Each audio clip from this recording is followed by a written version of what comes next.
What's going on, guys? Joey here with the Twitch chat, and today we're going to be talking about how external factors like in training and on meet day, like how much those things play a role. We have two kind of different sections here: what we can control and what we cannot control. Yeah, I'm just going to kind of go down the list and talk a little bit about it, and hopefully you guys, by the end of this video, you will be able to take something that I've said and apply it to your own lifting. Maybe there's something on this list that you didn't really think was a big deal, or you probably completely, I guarantee you someone's going to look at this and be like, oh, I didn't even think of that, right? So we'll talk about what we can control first. God, I'm nuts! Thank you for the follow, Maddie. So we're going to go through this. Talk about what we can control, then what we can't control, and then, yeah, hopefully you guys will be better prepared doing whatever it is that you're going to be doing, training or competing.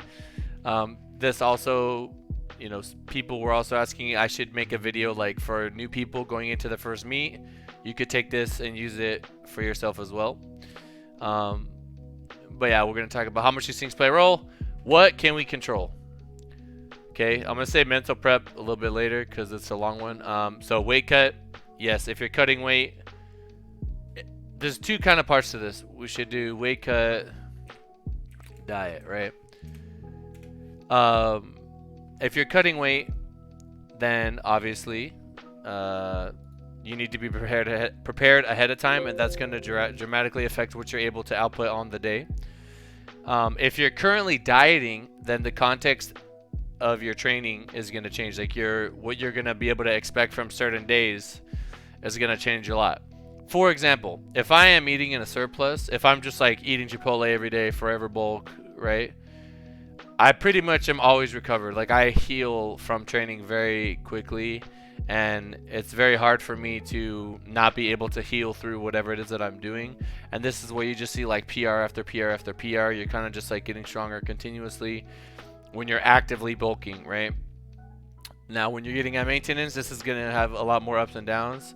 And then when you're dieting, same thing. You're actually going to have a lot more downs than you are ups. You can kind of time your refeeds right to where you can at least have like a decent day once a week. But your expectations are going to change. So you should be prepared ahead of time to just handle business. Like whatever you need to do to have a decent session, given the amount of like fuel you're putting into the body, is what you should, you know, sort of expect. For weight cutting, we can control that, right? If you don't do your job and get your weight down so that you can have an easy cut, then you have to be prepared to cut a little bit harder. Whether or not that's going to be beneficial depends on the person. I have found that weight cutting from person to person is like crazy individual. Some people just want to die. They just want to cut 10 pounds last second, right? And they do well. They can refeed really well, and they do it. They have crazy mental strength, right? Some people, that breaks them. They cannot sit in the sauna and just do that. You know what I mean? Some of my top lifters, you know, we cut last minute. Cut 5 pounds, 10 pounds. Some of the bigger ones cut a little bit more than that. Very, very, very last minute. And we like literally win world titles and win nats and shit like that. Mikey Davis is one of the craziest ones as of late. This guy cut so much weight for nationals. Literally was in the sauna when they were doing weigh-ins. Got out of the sauna, made weight at the very last like minute. It was like 2 minutes or 3 minutes left, 5 minutes. I don't remember. We had like 30 minutes to warm up. So like in the 30 minutes that he has before the first flight, I think prime time was 2 flights. He was the second flight. His warm up was only like, okay, you need to refeed all that weight you cut and warm up, and you only have the 30 minutes plus the first round, right? So the first flight of squats. He was able to put all his weight back on, hit a PR that day. That's like some super clutch stuff. But Mikey is an absolute gamer. For the guys with Flex that work with him, this is what I like about Mikey. This guy just gets it done. Like whatever I gotta do, I need to eat dirt. I need to get ran over by a car. I need to deadlift like a building. I'll do it. You know what I mean? Mikey just he'll just do it. And that is something that he can pull off. whether or not you are that type of person, um, you had to have gone you had to have gone through some crazy adversity in your life to get to that point, because that is not something that, like if you haven't played sports and you've had a very privileged life, you're not going to be able to do that. I'm just telling you right now. But yeah, that's weight cut. Next we have equipment, so shoes, singlet, belts, wraps, knee sleeves, all that stuff. You could literally choose what you want and wear what you want. All those different things are going to affect you differently. For shoes, it's going to come down to stability, being able to hit depth. For deadlift, you want to be close to the ground. If you pull sumo, you want to be able to wedge yourself properly. So, it's going to depend based on the person. And with most of these things, it's going to be trial and error. Everybody asks me, what should I wear? Just try stuff out, see what you like. Singlet, in my opinion, the Titan singlet is supportive. It actually, because of how stretchy it is, like, it's hard to pull it apart, but you can pull it apart, and then it'll just go back to its original form. It's somewhat supportive. Maybe it's adding 10 pounds, 15 pounds. I don't know. Maybe it's adding nothing. Probably more if you size it down. But I think the Titan singlet is a great singlet, and it can add a little bit more. The new SPD kind of singlet is, I would say, it might add a little bit to your squat. Possibly. That's all debatable. It really just depends. Everybody's different, like I said. I personally, even if it's not adding anything to my squat, I like the feeling of the Titan singlet. It makes me feel like any little aches and pains that I have because it's squeezing me, I don't feel it. You know what I mean? There's a lot of other factors for that. Could also be because it's meet day and you're just like adrenaline and whatnot, but trial and error, find one you like. If you don't care about your singlet, then I guess it doesn't matter.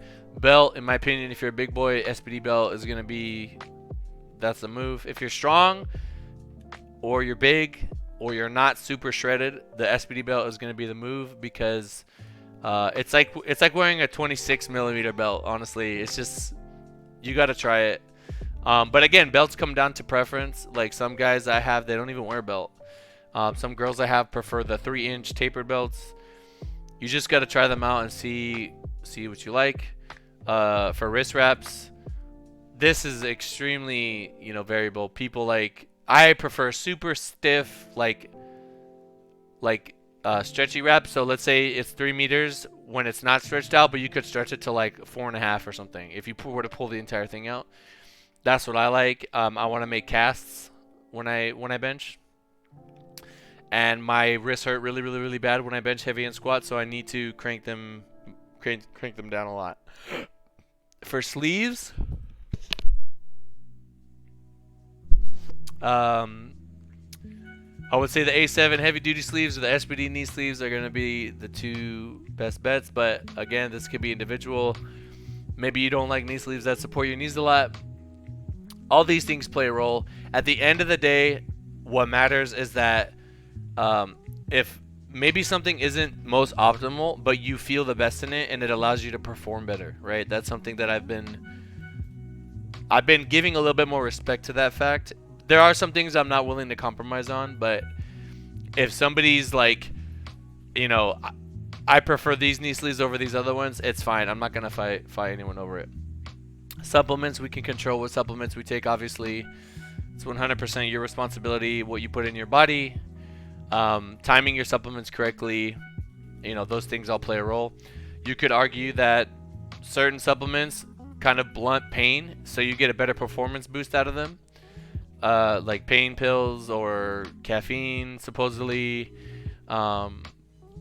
Anything that gets you like super amped up, you're gonna be less aware of little knickknacks that you have here and there, and you're more likely to just kind of go out there and get it done. Food timings, right? When do you take your carbs? When do you take your Gatorade? All of that stuff. I cannot tell you how many new lifters.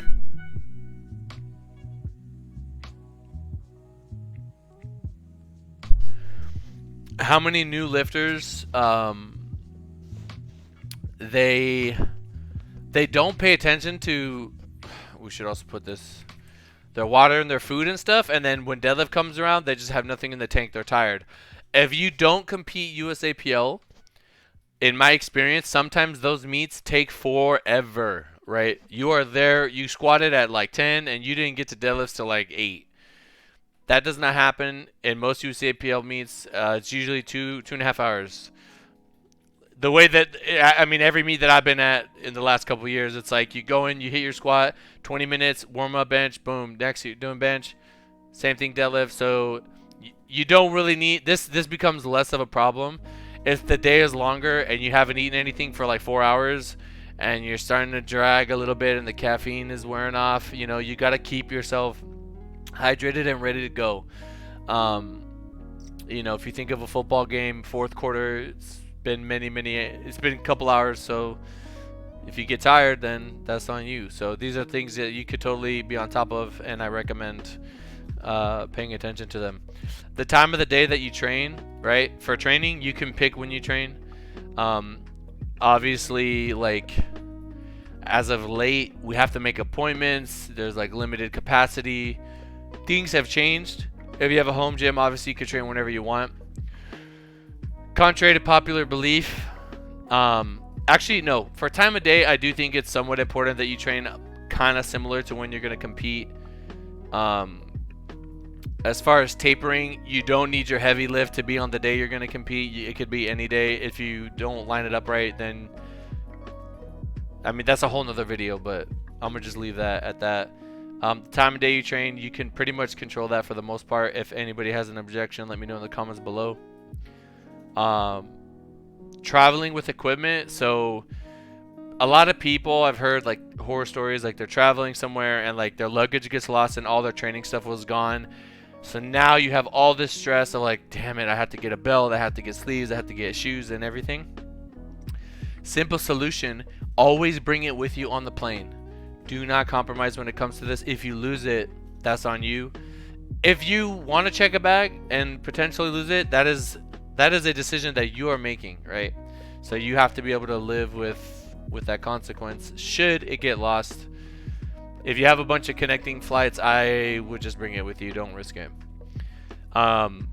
Control communication with coach.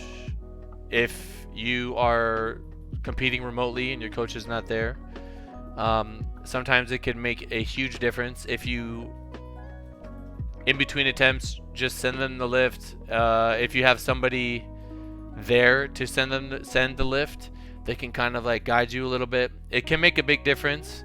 There have been times when, like, let's say I wasn't awake for somebody's squat because I'm on the West Coast and they're on the East Coast, and they make like a dumb decision, and then I wake up and I see what they did, and then I talk to them, and then they hit every lift after that because I get in their head and I tell them, okay, this is what we're doing from here out.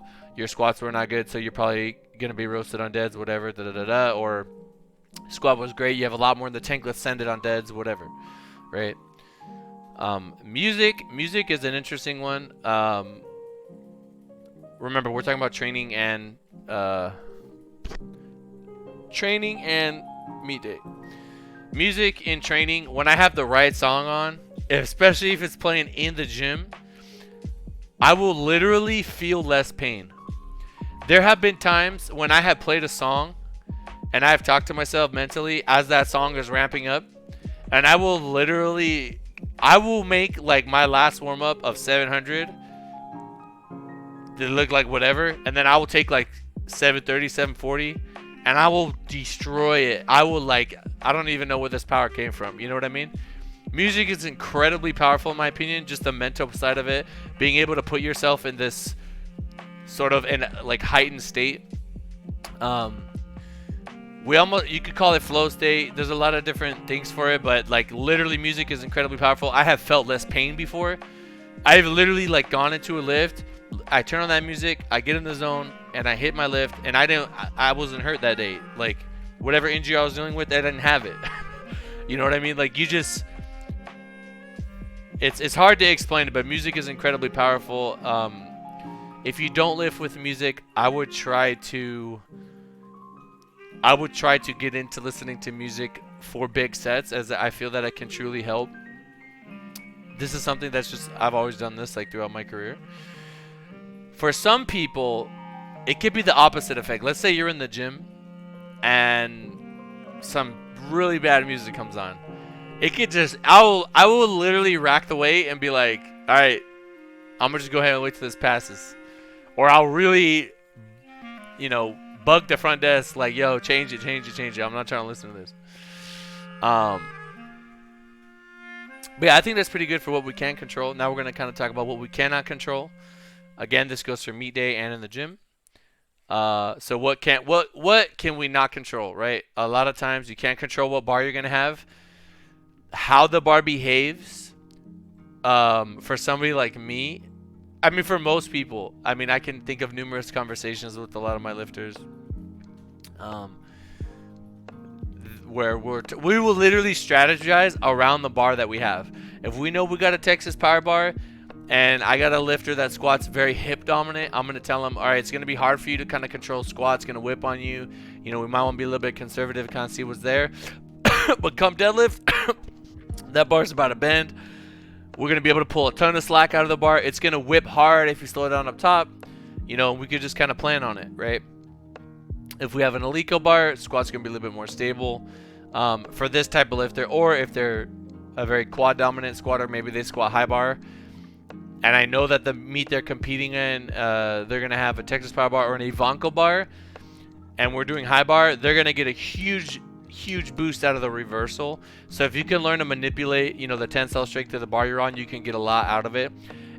This becomes more important for bigger people. I would say middle of the pack to bigger people. Once you get up in there, up high in weight, like big people, it becomes less prominent. And when you're a small person, the bar's not even going to bend really with 400 pounds, so it's not going to matter much, right? The type of bench that you're using, right? So Alico, ER, the Rogue Fat Pad, like all of these things can help temper your expectations to what you can adjust your expectations and kind of say like, okay, like I'm on the fat pad, I might be a little bit more aggressive with my opener because I know that I'm going to have more support. But maybe I need to get a handout when I normally don't because the clips are, higher than normal. So these are just all things it's really important to be knowledgeable with and just kind of understand ahead of time. Plates in meets, it's always going to be kilos, so we don't need to worry about that. But in training, I remember I had this one guy who competed at Arnold a couple years ago. I don't want to say his name, but he trained on at a commercial gym on big bumpers, and like squats were good and everything. And then I kept telling him, like, when we get to meet day, you didn't have any experience on kilos, so you're probably gonna hit a wall once you slap those plates on. And sure enough, he hit, like, literally almost bombed. But he was very adamant about his opener. This is years ago, back when I guess tolerated things like that. But yeah, we just hit his opener, and then we just called it after that. It was super hard, and it was very unfortunate. So you gotta practice how you play, right? If you're gonna be on kilos, try to get on them. It can help you kind of prepare for what you're gonna hit. Also, if you train on kilos consistently, you can expect your training numbers to be a little bit less than what you're gonna hit on the day. If you train on pounds that are not calibrated, your numbers may be a little bit higher in training, but come meet day, like meet day is going to stay the same, but whatever you're using in training, it might be a little bit higher or a little bit lower. For example, if I really wanted to, I could go to Zoo, I could load up 675 on the 43s, right? I don't really know if they're 43, but they feel better. And maybe they're even 42 now, you know what I mean? At this old gym we used to train at, we had these red bumpers, and we weighed them, they're like 41 pounds, you know what I mean? So stuff like that can really throw you off. You gotta just be aware. Bad platform. So if you train or squat on an uneven platform, I'll never forget this one lifter whose name I shall not name. He was squatting. He squats decently wide, and the platform was like it was like kind of shifted. And then when we got to a gym where the thing was normal, he kept shifting out of the hole like crazy, right? And then we went back to that old gym, and then we did some stuff, and we found out, oh yeah, the floor is messed up there. Now you have this like weird imbalance that took forever to fix. So that sucked. So that was, again, many moons ago. These are all like super old things that you learn from and you don't deal with. If you deadlift on a platform, I always try to tell people that over time, the more you use a deadlift platform, it's gonna kind of dip down and make a U shape, right? This is even relevant in meets, right? If you stand at the front of the platform, think of how a U is shaped. Obviously, it's like this. If as soon as you break the floor, because gravity's always gonna pull the same way. The bar is gonna lift up off the ground and sort of shift back into you if you stand towards the front of a slight U, right? If you stand towards the back of a slight U, it's gonna be, it's gonna go a little bit away from you, depending on where your feet are and things like that. So it's just be on a level ground. Try to be as level a ground as possible. I have used this to my advantage in meets. If I have issues with the bar getting away from me, then I'll push it up a little bit and make sure that I'm pulling on the front so that the bar can kind of shift back into me. It's like a little thing, but it can make a big difference, especially if you pull sumo and you're like, really, really, really, like any shift to any way is going to throw you off dramatically, right? I'm going to catch up to chat in a moment. Again, music, something that there's going to be a lot of like topics that are double. What you can't control music. If you're in a meet and they play some terrible music, you really got to just like zone it out. Think about something else. Don't let that mess you up. Today's your day. This is your time. You got to focus. You got to get it done. You put a lot into this prep. Focus on what you got in front of you. Knock it out and don't let it be a hindrance. Climate. Okay, so this kind of goes into cutting weight. If you get to the meet venue, this is why I always look ahead of time, and it is extremely hot out, right? And you're cutting weight, it might be difficult for you to get your weight back on if you're constantly sweating and you don't bring the proper materials you need in order to keep your weight up. I will not compete outside. I will not compete if they don't have AC in there. It's going to be a lot of powerlifters in there. I don't know if you guys have ever been in a place with a bunch of powerlifters, but it gets hot and musty, right? This is really important for staying hydrated. You might, if you're training at a hot location, you might need to do less warm-ups. You know what I mean? If you're training at a cold location, you might need to do more warm-ups.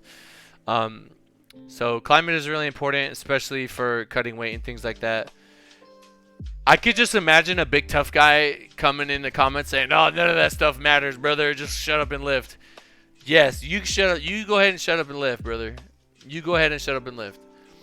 But I'm gonna tell you right now, I pay attention to these things, and it makes a difference. So, you go ahead, tell people to shut up and lift.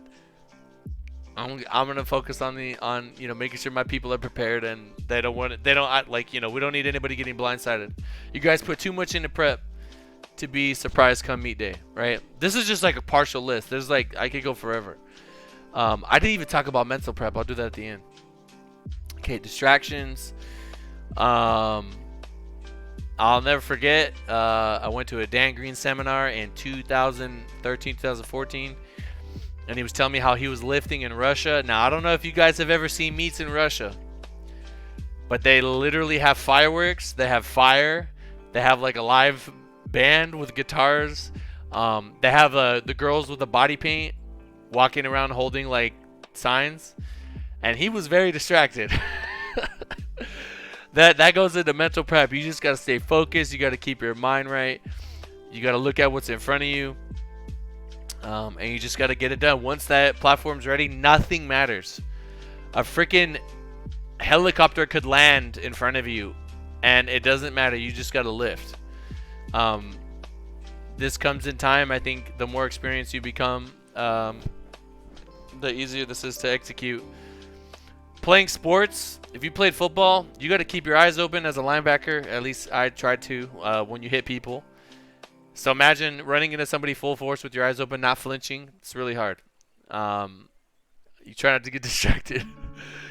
So warm-up time. Okay, so some meets, problems happen, things happen. There's miscommunications. I don't want to drop any names, but there are a couple meets I've been at where they will constantly change the warm-up time and flip things around and change things, and I hate that. I hate that. Hell, I hated when the Rona happened and I was supposed to warm up and plan to compete. I think I was going to lift later in the day. And then they moved us all the way back to 10 a.m. because the Rona and we had to confine everything to a certain amount of time. and it sucked. It sucked a lot. I could have got extra meals in. I could have slept in, and it just was terrible. So still PR'd every lift, but I was not happy. Let's just say that. Warm up location. There have been a couple meets where the warm up location, due to the setup of the venue, was very far away from the platform. In which case accommodations need to be made so that you can properly warm up and time yourself. Come out to the platform, hit what you gotta hit. Make sure you bring everything with you because the warm-up room's far away. This is a rare thing, but you just got to be aware of it. Warm-up time. I mean, there's nothing worse than not warming up, right? Like you're literally there, everything's done, and you're just not prepared. Like it's something so easy but so devastating to, your maximal output. Judges, right? We can't control the judges. Some judges, you're gonna lift, you're gonna be on the fence. Might be debatable either way. They just don't like you, right? We're all human. People have biases. That maybe they're not paying attention, or they just need to put something in. I don't know. That'd be unfortunate, but I believe that humans make mistakes. Anybody that says that it happens in every sport. Literally, there's not a single sport where judging is perfect. Judges do make mistakes, but we would like to think that if you're like, what can I do, right? What can we do? We can make sure that our lifting is undeniable. If at the end of the day, we can look at our lift and we truly believe with our own perception and the peers around us that we care about their opinions, right? And we're like, you know what, you're solid, and you're truly solid. Objectively speaking, you're solid, and you go to a meet and you do a squat and you're like on the fence and you get reds, but you're okay with it. Hey man, take it on the chin. It happens. Move on to the next one. That's all I can say. Like, it's super unfortunate, but I'll never forget. Zen, if you're in chat, you might like this one. Blaine Sumner, 2000. I forget what nationals. It was the equipped, I believe.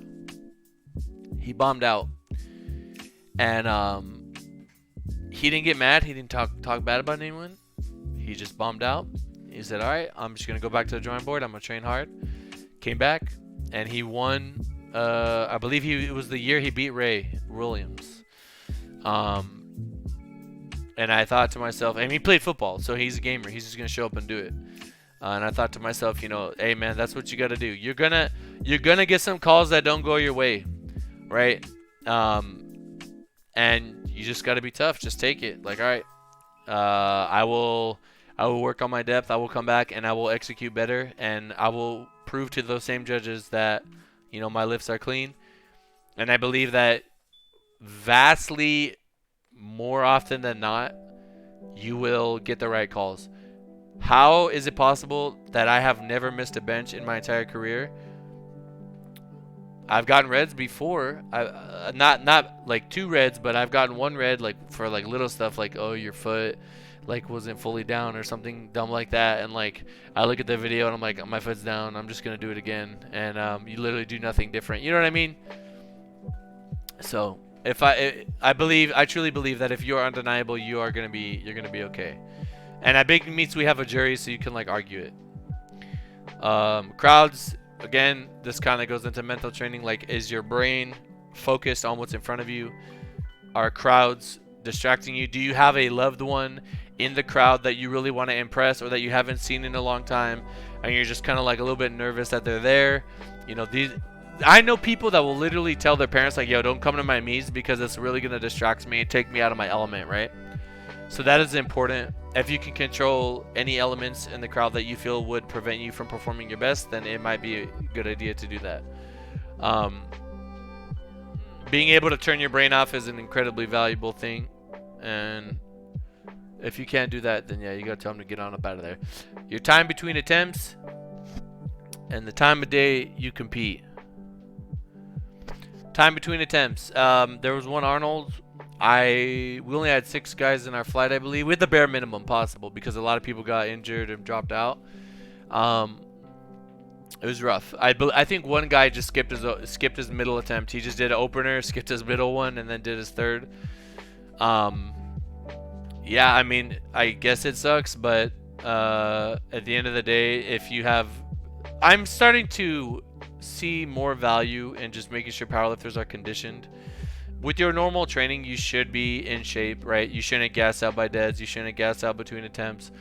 Sometimes things happen, and it is crazy. Where I do see weird things happen is like you got 6 people, you just hit your squat, and they are flying through attempts, and you got to use the restroom, right? Now you're just like, right? And everything gets crazy. But hey, that's happened to me like once, you know? Sometimes, again, you just got to take that on the chin. If you keep competing, more often than not, you're not going to have problems. With that, you just got to be prepared as best you can and just give it all you got. Time of day you compete, like I said, it's happened to me. I thought I was competing at 6 or 4. They pulled me up to 10. I was really angry about it, but it is what it is. You just got to do the best you can. If you can't, like literally this entire what we can't control section, if you show up and you get an unfavorable like variable that you don't want, you just gotta do your best, right? There's nothing you can do about it. There's almost I could just say none of this stuff matters. Just show up and do it. Just get it done. Just get it done. Execute. You know, do what you can with what you got, and then we'll go from there. You know, you can't control any of this stuff, so you might as well just like do your best and you can't get mad over things that.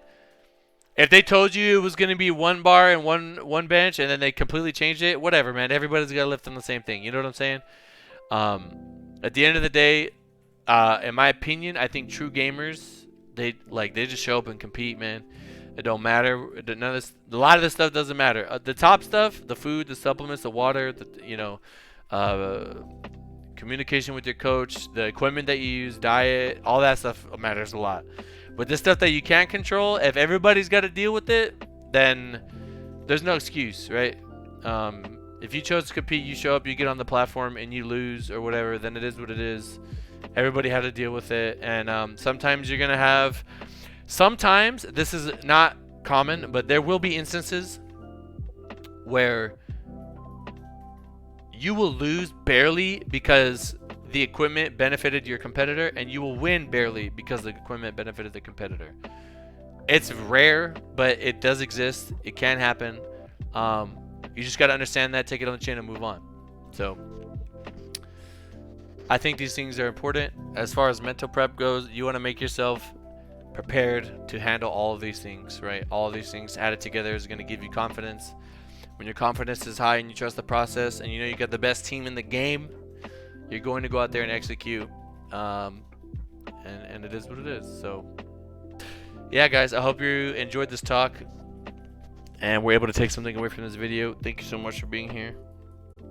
I'll talk to you guys in the next one. Peace.